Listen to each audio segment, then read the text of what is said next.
David, more broadly, you've made some interesting points in the past just about the role of regulators and some of the institutions at the center of the financial system, I suppose, like regulators, like rating agencies, and their role in allowing a credit bubble to build up.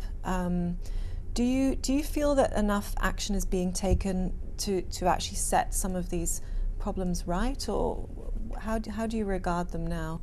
I think the problems are serious, and I think they're structural, and I think part of them will become self-correcting in a sense, in that, people who bought the types of securities that have performed really, really badly, that they thought were really, really safe, they're, kind of been burned, and so they're unlikely to want to go buy the next one of those deals, which is why a lot of the securitization market and CDO market, for example, they've come to a stop and have remained stopped for a long period of time.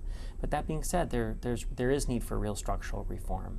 The role of rating agencies is proven to have been very dangerous, and ideally that needs to be changed. And the basic risk management and capital management of the large financial institutions, I think it's been revealed to be quite flawed, and it needs to be changed as well.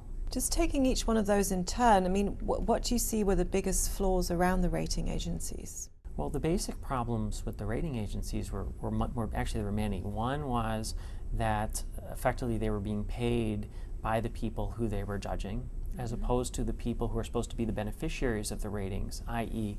the buyers of the bonds. So investors should pay for ratings, you think? Absolutely. And second problem with the rating agencies is that they were understaffed. And they had an exemption from this Reg FD, so they could look at confidential information.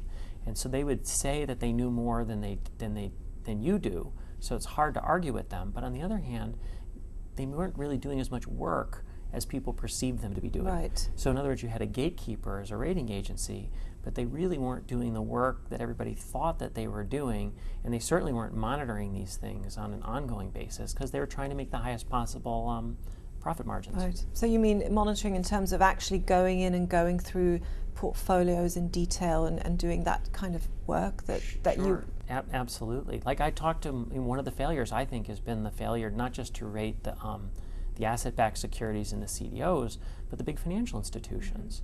And so, and I discussed this in a speech I gave a while ago. I talked to a senior executive at one of the big rating agencies, and I said, Merrill Lynch was the first company last fall to announce a really big problem. When you went over to Merrill Lynch with your team of people to go through, how did you get comfortable with their credit rating? And he looks at me for a minute and he basically says, well, what do you mean by team? And I was thinking, well, to rate Merrill Lynch, you probably need to send 20 people over there and do a real review. And it turns out that they have 3 or 4 people, and they're reviewing all of the investment banks. Right. Just this tiny little team. So how could they possibly keep up? Right.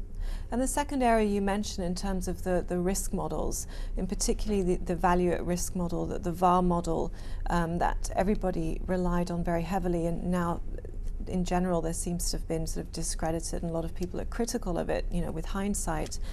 Are there any really good alternatives emerging to the VAR models that are kind of at the root of, or are behind the entire banking system in a way? Yeah, I would come up with a very old model, and I would call it common sense. Right.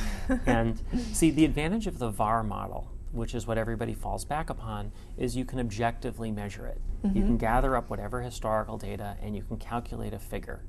And since you have a figure, that's better than having it be entirely subjective. Yeah, you but can quantify it, I guess. Yes, since you can quantify it and you can objectively come up with a number, well then you can, you can't game it, but actually you can game it.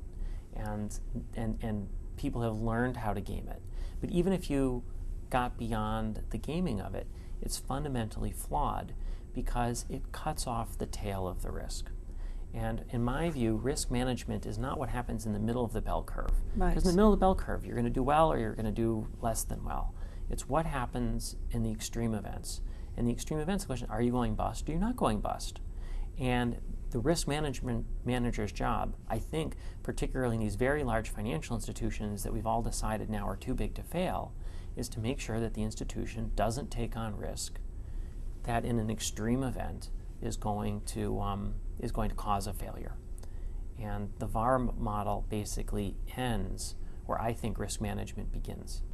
And do you think that there will be an alternative developed, or do you think people will just sort of talk about it now until things calm down? The amazing thing about it is I haven't seen any movement by the people who actually use the value at risk model to abandon the value at risk model. So the big investment banks are still doing this.